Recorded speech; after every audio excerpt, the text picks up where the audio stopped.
Viktor, Yep. jautājums par komunikācijām. Ja ir radusies situācija, ka dzīvoklis ir nopirkts, komunikācijas ir tur, kur viņas ir, tu un varbūt arī klients pats saprot, ka viņas nav optimālas, ka varētu labāk uztaisīt. Jā.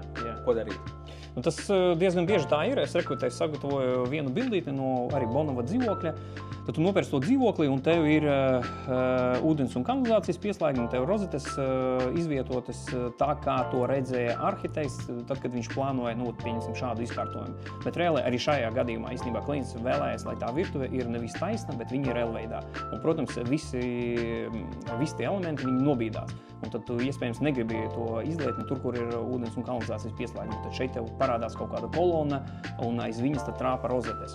Un bieži ir jautājums, ko tu darīt ar tiem pieslēgumiem, jo cilvēkam iespējams nav viņa santehnikas elektrisks, kas var veikt tos darbus un vēl jau vairāk veikt tos darbus kvalitatīvi tā, lai nezūd garantija no attīstītāja. Un tad jau kādu laiku mums ir partneri, kam ir gan certifikāts, gan arī apdrošināšana šiem darbiem.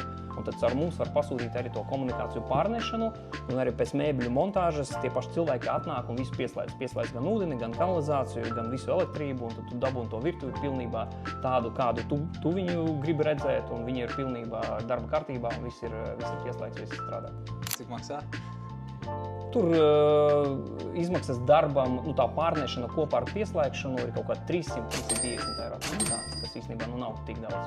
Un ar visu garantiju, visu, ka tur un beigās arī atnāks un pieslēgs, tā ka virtuve būs vietā. Jā, viss ir iekļauts tajā cenā. Super. Kur pieteikties? Raksti mums uz info@oluvimēbeles.lv.